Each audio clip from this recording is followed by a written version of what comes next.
reciente conferencia del cardenal Jean-Luc Tharan, el que es ahora presidente del Pontificio Consejo para el Diálogo Interreligioso, que durante muchos años trabajó en la Secretaría de Estado del Vaticano, me ha hecho cambiar la opinión pesimista que yo tenía respecto del futuro de la fe en Europa. Y quiero que no me malinterpretes. Cuando digo los problemas de la fe en Europa, estamos ciertamente hablando de una realidad que no significa desconocer la promesa de Jesucristo de que las puertas del infierno no van a prevalecer sobre la Iglesia. Esa promesa ha sido hecha a la Iglesia, pero no ha sido hecha a lugares geográficos de la Iglesia. Basta con ello recordar cómo la zona más rica en fe, que dio durante siglos a los mejores teólogos, a los más grandes santos, a los padres de la Iglesia, como son el norte de África y el Oriente Medio, hoy en día prácticamente no tienen comunidades cristianas o tienen comunidades cristianas muy pequeñas, completamente acosadas o en situación de extrema fragilidad. Incluso en algunas zonas del norte de África, por ejemplo, estas comunidades cristianas simplemente han desaparecido. Entonces, la promesa de Jesús se sigue cumpliendo, la iglesia existe. Pero una iglesia tan rica, tan relevante como fue la iglesia en Europa, como es la iglesia en Europa, con toda esta tradición de santidad, de sabiduría, de desarrollo cultural, de desarrollo científico y tecnológico, de haber construido con la fe el desarrollo de una cultura impresionante, global, en base a los logros de la cultura latina y de la cultura griega, incluso esta puede desaparecer porque las promesas de Jesucristo, como decía, no son promesas de carácter geográfico. Por supuesto, el cardenal Tharan aborda el tema de una manera distinta. En una conferencia que dio en un congreso en Roma sobre el futuro de la fe en Occidente, reconoció todas las características que distintos autores, sociólogos, filósofos europeos, especialmente franceses, detallan para explicar por qué la Iglesia Católica y el cristianismo en general están a punto de desaparecer de Europa. La gran mayoría de los niños hoy en día se educan sin saber qué cosa es una Biblia, sin abrirla, sin rezar, sin saber que se puede rezar a un Dios personal, que existe un Dios que interviene. Con total desconocimiento de los cultos religiosos, no entran a un templo, la iglesia es un lugar raro para ellos, no tienen la idea de lo que significa la fe propiamente, ¿no? Y reciben más bien la influencia de nuevos paganismos o de antiguos paganismos, porque como saben ustedes, en Europa algunos están volviendo a las formas de culto paganas, bárbaras, precristianas en Europa.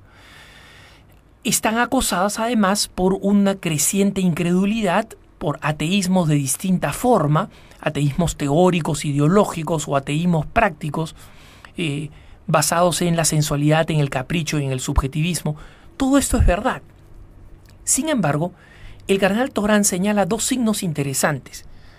¿Por qué en Europa, si la Iglesia ha sido declarada insignificante al punto que la Constitución Europea ha negado, ignorado, borrado de su texto cualquier referencia al cristianismo en el papel de construcción de Europa?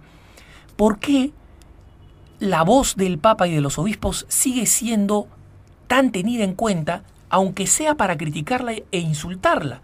Los obispos españoles, por ejemplo, hace poco experimentaron una nueva arremetida del socialismo. Y estos socialistas o radicales o comunistas o en general secularistas, para no hablar solamente de un partido, porque están en todos los partidos, hace tiempo que vienen cantando la desaparición de la Iglesia Católica, su total irrelevancia, su anacronismo, etc. Y sin embargo se atropellan unos a otros cuando un obispo o cuando el episcopado en pleno habla para insultarlo y denigrarlo. Si es tan irrelevante, si es tan insignificante la Iglesia y el cristianismo, ¿por qué le hacen tanto caso? ¿Por qué piden que la Iglesia enseñe cosas distintas?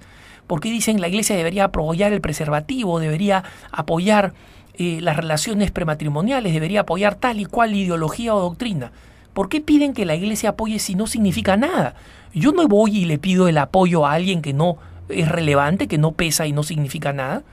Le pido el apoyo a alguien que tiene peso, que tiene gravitación. Y si es que señalan que la iglesia, por mantener una postura fiel a sus principios, se va a quedar sin fieles y va a desaparecer, ¿por qué los secularistas no dejan que ese pronóstico se cumpla? Que la iglesia siga enseñando, que los fieles se aparten y que desaparezca. Y todo el mundo contento, ellos contentos, ¿no? Y entonces la iglesia desaparece de verdad. No. ¿Por qué? Porque la coherencia de la iglesia sigue siendo una piedra en el zapato. Y el cardenal Torán explica esto. Todos aquellos que pronosticaban el fin no solamente del cristianismo, sino de la espiritualidad, de la dimensión espiritual del hombre, han fracasado en sus pronósticos. ¿Por qué? Porque el hombre se sigue haciendo grandes preguntas últimas sobre el destino y el sentido de su vida.